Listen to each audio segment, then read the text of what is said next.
whenever you get the information back, you should always read it out loud, read it slowly, then read it quickly, change your vocal tone as you do it to see what really resonates well with you.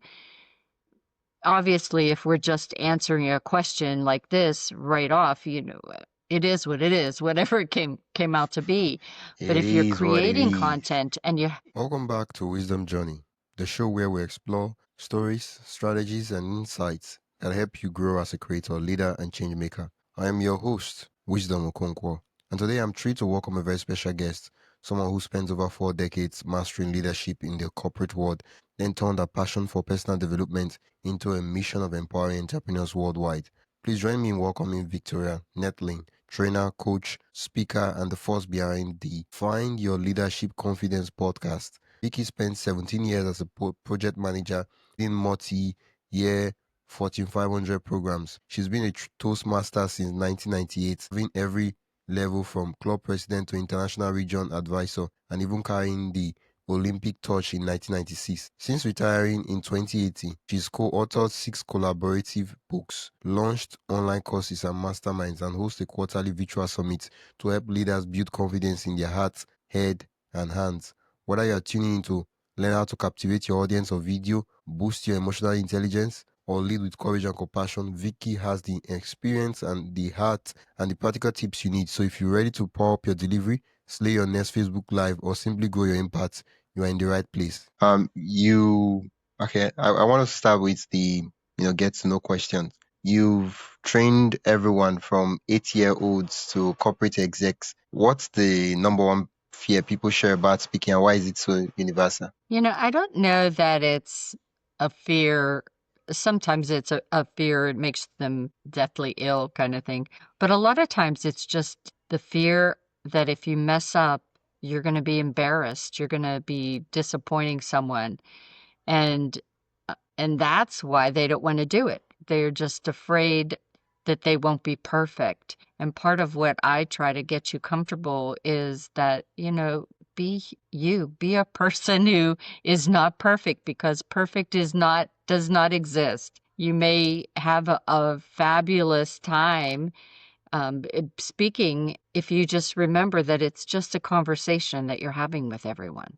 But a lot of times that fear is, I'm going to mess up. I'm sure that there's many speakers out there that will attest, just as I have, that I have messed up many a times. But how do you react to that when you mess up? Just, do you laugh it off? Do you make a joke, as I do? Or do you just freeze and want to die? And I don't know anyone that has died from screwing up on stage. I hopefully won't ever be proved wrong, but still, I think that's what it is. It's just that ego that gets in your way. Yeah. How would people see me? What would people say? Oh, I don't speak very Yeah. well. Oh, my Yeah. accent is terrible. Oh, Mm-hmm. I stammer. Oh, I this. Oh, I that. Oh, I. We're our own biggest judge. Even before people Yeah. start talking, we already criticized ourselves over 100 times of all the possible ways things could go wrong. Yeah. Yeah. Absolutely. Yeah. Absolutely. I know. And the other thing is, when you do make a mistake and you get through it, it gives courage to those in the audience to say, well, that wasn't so bad. They Yeah. got through that. Maybe I could do that too. Yeah. Well, you ran in the 1996 Olympic torch relay. Yeah, I did. And I know that sport is a very high pressure sport. How did that experience prepare you for the high pressure in communication? So I was American hero for the Olympics, the 1996 Olympics, and I only had to run a quarter mile. I am not a runner. And I had to run uphill. So, my fear was, 1, I was going to trip and fall on my face.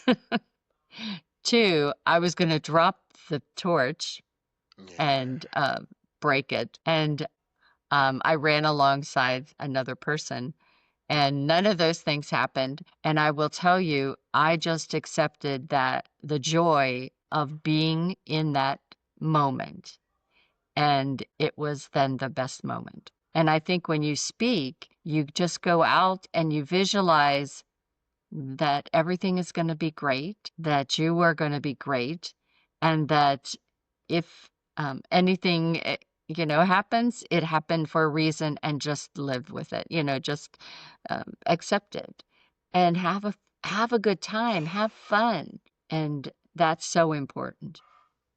Wow. Because the thing about relay is that it's not just if you happen to like make a mistake, it's not just you. Like there's so many people depending on you to like hand over the relay, the Yeah. baton, and ooh, you just trip and you fall, and oh, that's that's different. Wow. So I Okay, but had I sometimes lecture for church, and I got up on the altar and was walking to the lectern to be able to the ambo to be able to speak, and my ankle twisted on the shoes ooh, that I had worn that I thought were so great looking. yeah, when the I support was fell terrible. down. I fell down, and the service was being recorded. But Ooh, the service had to go on. It couldn't yeah, be, stopping for Vicky to get. So I yeah, just popped up and read the reading and made my way down, smiling the whole time, and made it just as if it never happened. But, yeah, nobody said never come up here again. And they remembered all of the thousands of times that I've done it without any issue. And so I think that's what you just have to remember, that things will go wrong. But it, again, is just how do you react to the problem that's put in front of you? And yeah, my thing is to just let it go, yeah. just Thank you so like much they for say in sharing. the Frozen movie, let it For go. let it go, let it go. Yes. Ah, I hope they That's won't do right. copyright for singing that song. I don't know. Yeah, but okay. Thanks. Yeah, that's the trouble with creating content. You have to be careful. You don't say this. You don't do this. Yeah. I mean, especially when it goes Yes. live on YouTube. Thank you so much for sharing that story. Like now that I'm thinking, I'm like, oh, at least I did not fall down like Vicky. So I'm all good. I mean, it could be worse than this, but we yeah, everything is looking Yeah, it well. could be. Yeah, yeah. I want us to Yeah. I could have knocked over one of the candles, started a fire. yeah. And for me, the thing is that at that point in time, sometimes when you fall, you just need to like give yourself like a couple of minutes on the ground and kind of like allow the pain, the pain just go. But at that point in time, you just have to like dust it, and then I know that's when you got home. That's when you're like, ooh, this leg, yeah. Uh, a lot of persons they Yeah. hate their voices. Okay, let me just say. I mean, the first time I started recording, even now my voice. Each time I hear my voice, I begin to wonder like what's going on with my voice. Like, why do most people hate hearing their recorded Yeah. voice? No, your voice. Can you Yeah, hear they me? do. And actually, yes, I heard you. Can you hear me? Okay. Yeah, I can. I can. Okay. Okay. So I think your voice sounds fine. I think there That are means some a people lot that have coming really from you. high pitched voices. Thank you. But there are people that have high pitched voices or squeaky voices. There's there's some TV or radio commercials that I kind of have to turn off the radio because their voice is annoying the way that it sounds. But again, it's really that's something that you can work on to be able to um, perfect, if you will, or to modify. I think it's just like everything. We're too critical for ourselves. And Yeah. maybe you just need to slow down, get a better microphone if you're speaking on a podcast. But if you're in person, I think again, it's really just understanding where the softness can be in your voice the having it smooth. If you have a very high voice, you just are going to have to practice bringing it down, speaking more from your diaphragm than in the nasals. Some people talk in the nasal and it sounds so terrible. So you want to speak from your diaphragm to get it to that more smooth sound, I think. Wow. Oh, okay. Okay. Okay. I mean, most of us, we don't have that high pitched voice. It's just that we're not used to hearing ourselves speak. Like the only like when we all grow up hearing ourselves speak from within, like when we talk like this, right? So we're not Mhm. used to hearing ourselves Mhm. from a recording or from another point of view, and the way we sound to ourselves when we speak, right, within, it's way different from what we hear in the recording. It's funny. A lot of actors don't like to listen to themselves speak, but I think if you think of the other side of the coin, people who sing think in their head they sound absolutely marvelous. And then if they hear a recording of it, it maybe not so much. So it's funny how the coin has two sides, right? Yeah. Well, okay. As a content creator, right? How can we really work on, getting to speak better in terms of camera or probably the podcast, but in terms of creating content in the digital world? So I use AI a lot to make sure that my content is engaging and really being able to get my message across. And so I'll ask a lot of different prompts from what I uploaded. Here's my words, but I want to make sure that it really maybe is sentimental or heart-centered as opposed to what I wrote. And then just whenever you get the information back, you should always read it out loud, read it slowly, then read it quickly, change your vocal tone as you do it to see what really resonates well with you. Obviously, if we're just answering a question like this right off, it is what it is, whatever it came out to be. But It if you're is what it creating is. content and you, that's exactly right. But if you're creating content and you want it to really reach your audience, I think that's where the magic comes in the practicing of the delivery of it. Because we all know that we can say something 5 different ways. The tone that we use will change the meaning of it. That's where the internet is always a problem because it's just words spewed out Uh, to us. And after in your mind, you thought it was read in one way, but the audience may read it in a far different way and be misunderstood, misinterpreted. So the same thing is as you deliver a speech, you want to make sure that you read it several times and see, okay, where should I emphasize that word? Because I want them to get that message that I have, the importance of it. If I just go quickly through it and then it just loses them. You want them to have time to think about what you're saying. And then, if it's a lighthearted thing that you hope that they will get the humor in it. Again, that's another time where you should have a pause because you want yeah. their brains to really connect and say, oh, that's what they meant. So there's just no amount of emphasis enough on the fact that as we are developing our content, we need to think about who the audience is that we're trying to reach. What is the message that we want them to get? And how can I be the most impactful in the delivery of that? And that only comes from you practicing it. I will do Zoom meetings with just me on it to Wow. practice my presentations, just so that I can see, how do I look? What are my eyes doing? Am I smiling at the wrong time or am I not smiling at all? Yeah. And I had somebody, because in my district leadership for Toastmasters, I was on stage a lot. And I had one person who used to sit in the front of the room just so that he could tell me, okay, you were too You're serious losing there, it.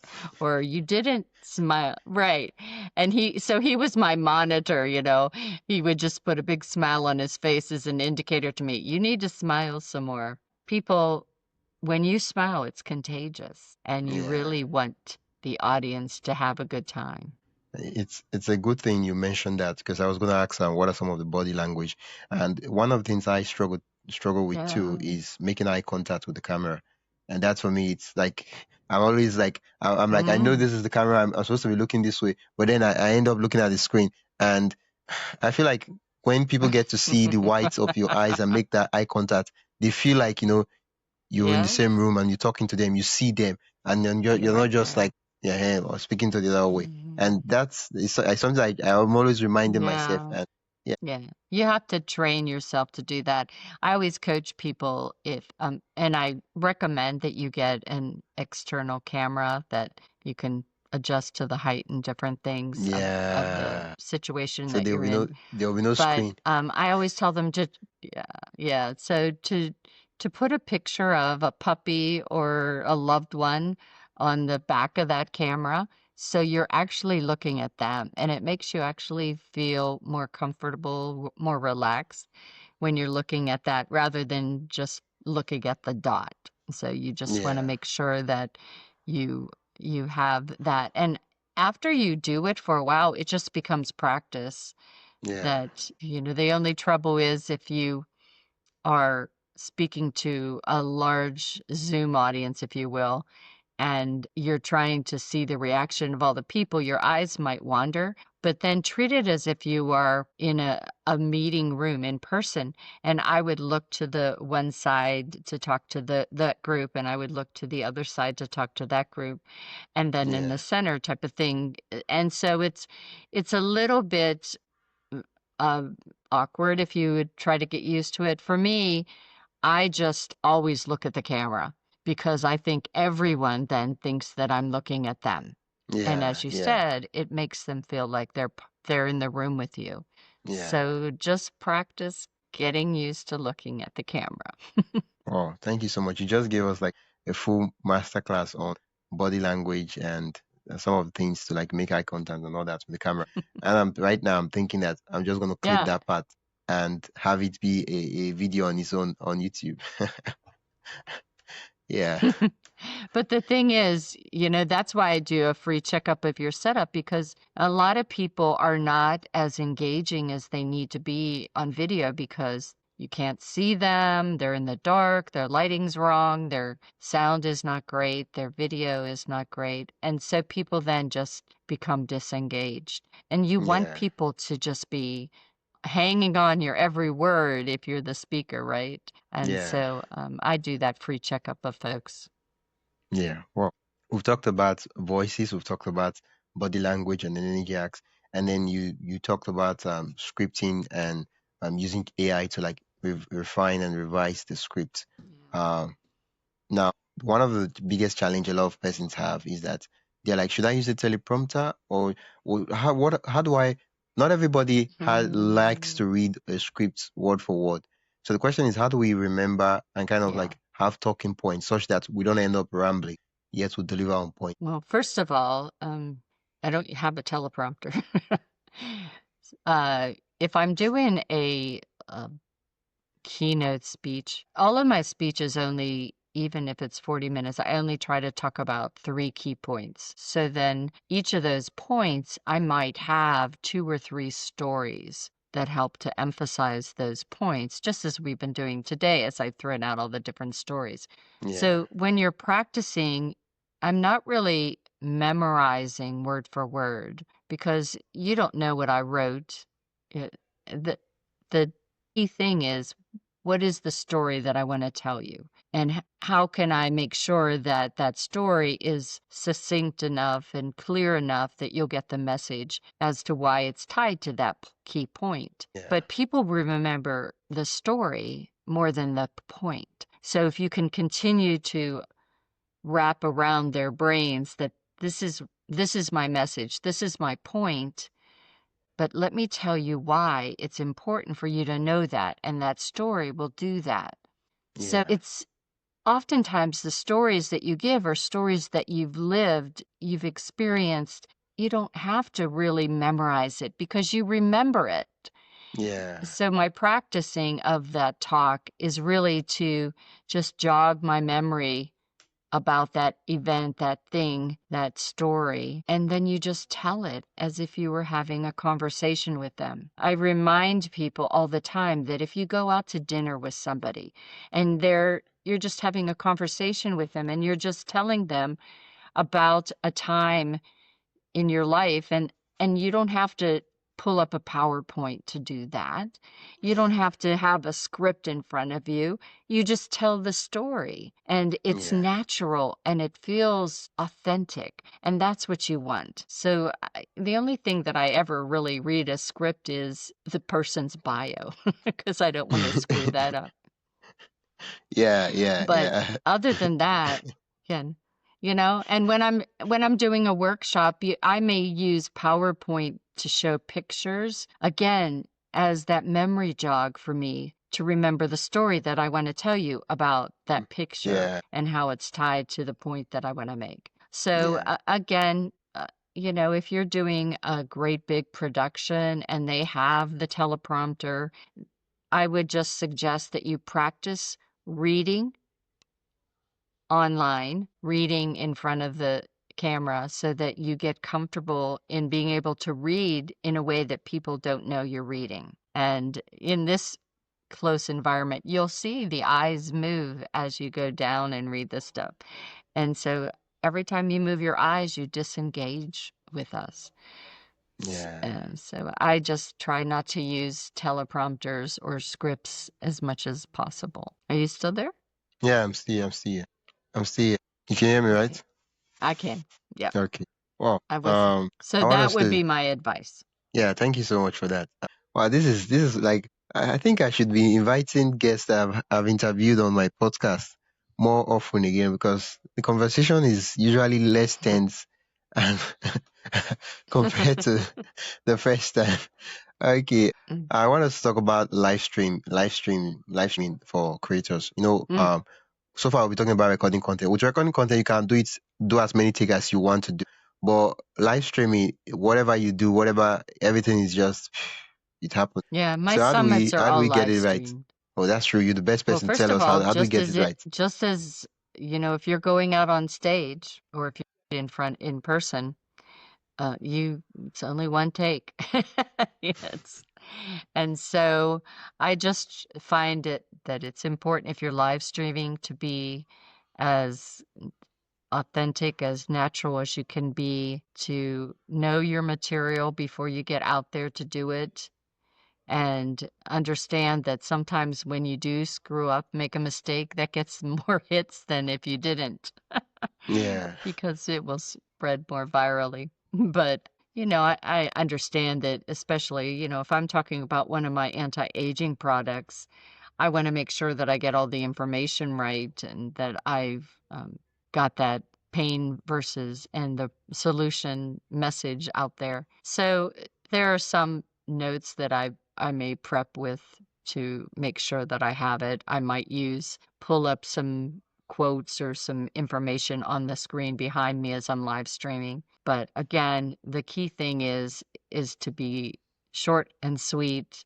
to the point when you answer the questions so that things move along. When I have you as a guest on my summits, it's live. I have questions. I don't give them in advance all the time to you. There's some questions that just come out of questions, and your answers of those questions are usually more engaging, more interesting because you're just really being able to share it from your heart. And so, but yeah, I do live streaming um, Oh, from okay. time to time, not every day. All my podcasts mostly are recorded, but I will honestly tell you, I very rarely edit them. They are what they are, unless there's a dog barking or power outage. The the episode could have been live. Well, um, what are some drills or exercise one can use, kind of like improve probably their vocal techniques, or yeah, or maybe something like the mirror test, yeah, something like that. What are some of them? I think before you go on to any stage, you need to prepare yourselves, before you should be conscious of what you eat or drink before you go. I do in the morning a shake that's dairy based, and if you do that, you tend to have a frog in your throat, or a little, it causes you to kind of want to cough. Yeah. So I just do now water, tea, something that's clear so that my vocal cords aren't coated. So you want to do that. You always should just kind of take a few deep breaths to slow yourself down. And if you start to get nervous that as you're speaking to, and you start to see the rate of your speech is going fast, then you want to just pause, take a deep breath, repeat your last question or whatever, just so that you slow your heart rate down to get comfortable.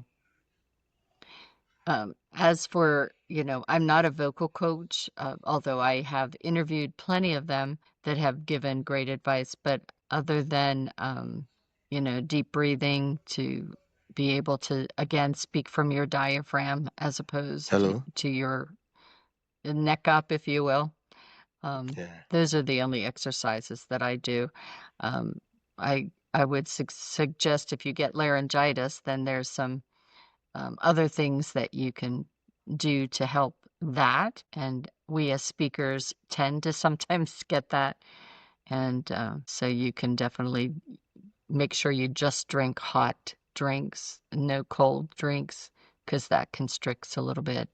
And always have that cough lounger to soothe it. Yeah, thank you so much for sharing that. Earlier on, you shared one of the embarrassing fear you had. Would you say that's your most? One of the times I was speaking at my corporate office when I was still working, I had to speak at one of our management conferences, and it was being recorded, live streamed, as well as in person, 170 people or so.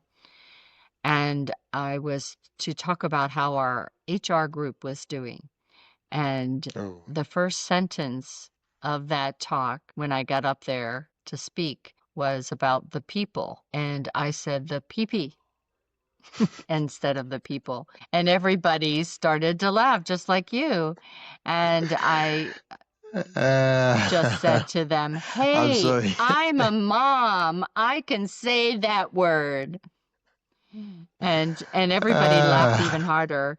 And I would say for the next 10 years, I had people tell me how they remember that talk out of any of the others because of the way I handled myself. So yes, and that was the start of my saying, hey, if it doesn't kill you or put you in jail, you should go for it. Yeah. Yeah. Yeah, that was pretty embarrassing at the moment. I like how you own. Yeah. Immediately I said, hey, I'm a mom. I can say that word. But, and most of the audience were men. And so, but they asked me to speak again after that. So I guess I did all right. Yeah. Yeah. Well, thank you so much for that. I mean, yeah, I've never had feels like that. Probably because I've never spoken to a live audience. Yeah, that's why I've never had this feel. Yeah. Okay. Couldn't edit it out. It was out there, Yeah. Yeah. Wow. Thank you so much. You shared your set of workflows, some of the things you've done, and you did spice it up with some of your stories. And yeah, that was really nice. I just want us to run through a couple of rapid fire questions, just 4 of them. Did you get the question? Did you hear no? And I said no. Okay. To warm up your voice, I think you should stay the first sentence or two that you're going to start your presentation with. Oh, okay. Okay. Could you repeat that? Imagine your audience with nothing on. No, Ooh, that's ridiculous. okay. That's So always ridiculous. that's awkward. Uh, wow. Mhm. How do you that imagination becomes a reality? What's the What? most No. no? Because I'm just like trying to say, imagine like imagination was a reality. Like, how would you concentrate your speech on top of the fact that What? that's okay? I think the most underrated is giving you permission to just be yourself and have a conversation. I think too many people emphasize from our teachers in young age that you have to memorize it word for word. It has to be perfect. You have to read what you wrote. And I just think that that's puts so much pressure on our kids and adults that makes them hate speaking because not everybody is a great memorizer. Yeah, And and when you memorize it, it comes out so stiff and unnatural. I remember one of the students that I had, and he was 9. And you could tell that he was always just taught, you have to memorize. And he was talking about the stars, and it wasn't something he was really that familiar with. And he was memorizing, and he forgot something. And then he started all from the beginning so that it would jog his memory again. And then he still didn't get it right. So he started over again. And then that just led to embarrassment and frustration, and the audience felt sorry for him. And all he needed to do was just make a joke to calm himself and just pick up, I always tell people, if you forget something, just admit it. Oh, well, I forgot that. Let me tell you about this. Just be natural about it because it is, it happens. You will forget yeah, things. It was like, what was I talking about? Can somebody out there tell me, what is it that I'm talking about? And then it just puts everyone at ease. yeah, yeah. And most people think that you're just using. That's right. Yeah. What's one celebrity? Well, in the speaking world, I always look up to Oprah as a celebrity in speaking. I just think that she always speaks so much from her heart, and she has that way that just makes you want to lean in, that you trust what she's going to say. So that would be that one celebrity that, I try to emulate, that would love to be as impactful as she is so that Yeah, you can make yeah, people change. yeah. Well, thank you so much. Um, how Thank can you. Well, as always, you can go to findyourleadershipconfidence.com and message me that you'd like to do one of I have 3-month, 6-month, 1-year coaching packages. You can just do the free checkup of your setup where we can just start to get to know each other, what you have. Always you can find me on social media, LinkedIn as Victoria Noethling and Facebook as Victoria Noethling, and Instagram is Vicky Noethling. You can check out my podcast on YouTube, which is Vicky Noethling, and be able to comment there. Just try to find ways that work best for you. For me, always you can again go to findyourleadershipconfidence.com and leave me a message, and we can connect. Yeah, thank you so Yeah, much, Vicky, for coming on the podcast and for sharing. awesome. Yeah, well, I'm really glad Thank I got you. to. Yeah, this is the third time. Thank you for listening to Wisdom Journey, the podcast for content creators. If today's episode sparked ideas, subscribe and leave a review. Share it with a fellow creator who might benefit. Check the show notes for links and resources. If you'd like to support the show, buy me a coffee at buymeacoffee.com/wisdomhq. Follow us on social media to stay connected. Until next time, keep creating and seeking wisdom in your journey.